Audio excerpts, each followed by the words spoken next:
They did things to me. Oh, God, Lois. I put it in my Kryptonite poop chute. Oh, the humanity.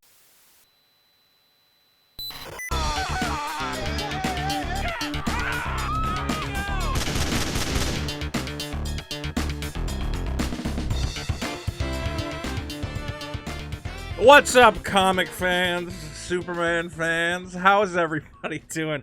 I'm trying to keep a straight face on this story, but I can't. I can't do it. I didn't believe it. I didn't want to believe it, but I had to give this story its credence. It might be.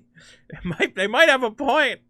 So we have Superman, of course. DC Comics fans, and we'll get into it. Don't forget to subscribe, by the way. Hit that subscribe button.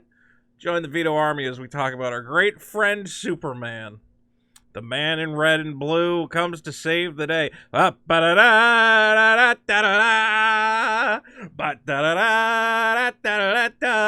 And they did horrible things to my man Superman. And they touched him right here. And it felt bad. Now, I'm not a comic guy. I read Japanese comics because they're fun. And they're stupid, and the ladies have big honking boobs that swing around, okay? It's big, stupid, fun excitement. American comics don't do that anymore. It used to be Wonder Woman. You'd go, yeah, look at that. That's a good-looking lady. Batgirl, good-looking lady. Now, it's not for guys. It's to teach us lessons about the world in which we live, and we learn things. What do we learn? Superman's got a gay kid, he kisses boys with pink hair. Fine. Okay? Look. I'm not even going to be mad about it, because if this is selling comics, I don't get it. I don't know what teenage boy goes to this. Again, when I was a kid, I remember going to, the bookstore and being like, what's this Japanese shit? Opening up Ranma 1/2, okay, and there was Japanese anime titties hanging out, and I went, I want to read these comics for the rest of my life, okay? But that's what I liked. This new generation wants to watch Superman's kid kiss boys on the mouth. Fine. If that's selling, do whatever you want. I don't get it. Doesn't make sense to me from a marketing standpoint. What do I know of the young male community and what they want? But if Superman kissing his boyfriend is making all the money in the world, fine. This I don't get at all. This does not make sense to me. There is a new Superman story where Superman... What? What are we talking about here? Superman is violated. They go for his no-no zone. Supposedly... they do horrible, unspeakable things to my man against his will.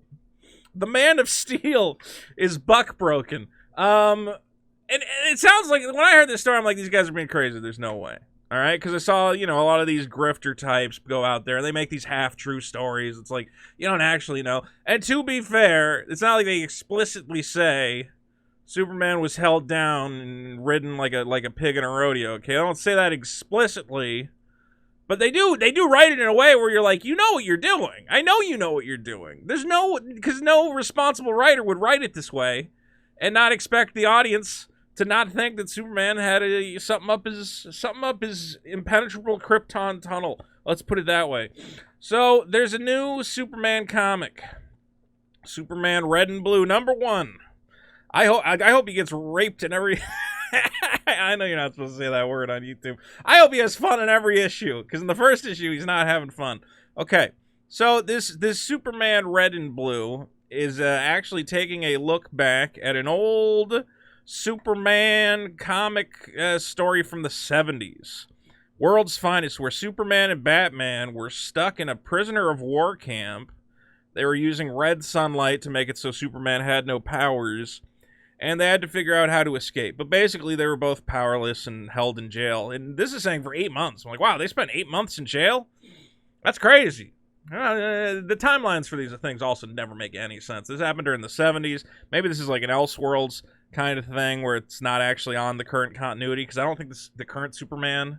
they always reboot the timeline, so the current Superman never existed in the 70s. Who knows? Okay. But Oscar-winning screenwriter John Ridley... What did John Ridley write? John Ridley, writer, Oscar. What did this guy write for me? Is an American screenwriter known for 12 Years a Slave, the anthology series American Crime. I always feel bad. Red Tails? Oh, he wrote Red Tails. Oh, I'm sorry, buddy. Undercover Brother? Well, okay. Well, now this guy is. Undercover Brother was one of my father's favorite movies for some stupid reason. My poor dead dad was known for loving the movie Undercover Brother. My dad had terrible taste in movies. Absolutely. One time my dad called me up. He goes, "You watch these chipmunk movies?" I'm like, "No." He's like, "You gotta watch this one, the second one. It's called The Squeakquel." I'm like, "Dad, don't call me up with movie ideas. You have terrible taste in movies." Anyway, so the writer of 12 Years a Slave and Undercover Brother has given us a story where Superman's going back to Lubania, this invented Cold War nation. I assume it's like a stand-in for a Russia type thing. This is like a Cold War allegory. Maybe a stand-in for, I don't know. There were so many Cold War countries. But it was all the Russians orchestrating all that nonsense. So back in Lubania, again, he's going back to the camp where he was held against his will, and he's remembering how he was captured, spent 8 months, starvation, indoctrination, forced labor, 8 months of being a propaganda tool to prove the weakness of the West. Wow, nobody came for Superman after 8 months? That sucks. And they're saying the original was only a couple of days. Yeah, I was going to say, that's a really weird 8 months. I think Superman would not allow himself to, even with the red sun or whatever, red light they're using to take away his powers, I can't imagine him letting himself be captive for 8 months. What did the world do without Superman? Every time there was a tornado or an earthquake, there was nobody around to pull the tectonic plates back together. Doesn't make any sense. Okay, so, and they had to paint little "Down with Democracy" slogans. This is fun. Everybody looks like a Nazi. Fun stuff. Okay, here's where we go off the rails. We go off the rails. Now, I guess Batman's not in this version. This is just about Superman suffering for 8 months. And I don't even know how we talk about this. I don't know how we talk about this. Let's zoom it in here. This panel. Every day they would drag me into the interview room. Jesus Christ. Every day they would restrain me in a way that left me exposed and vulnerable. And every day for 8 months, I don't know what to do. I can't read this. How can I read this? I'm going to read it. Here I go. Every day for 8 months, they did things to me. Oh, God, Lois. They did things to me while I was forced to look at him.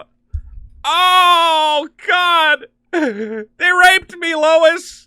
I put it in my Kryptonite Pope shoot. Oh, the humanity. I'll never be whole. I'll never be a man again. You'll be fine, Superman. No! This changes everything.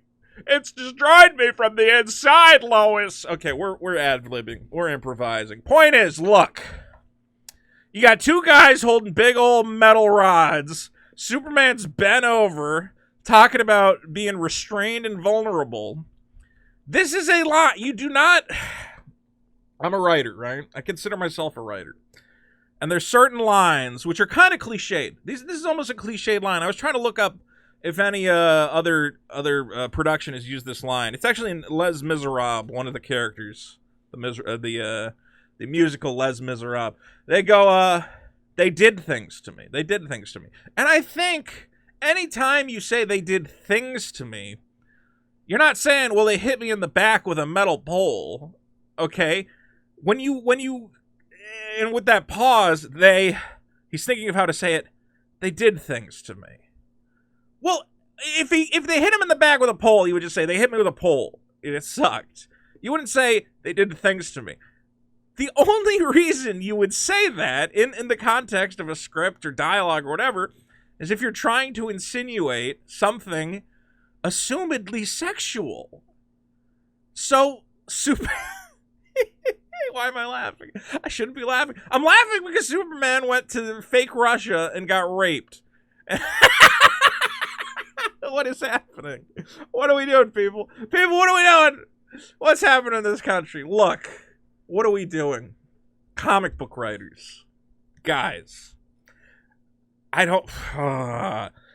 what can I say to you? I mean, I guess I can't say anything to you because you're getting work.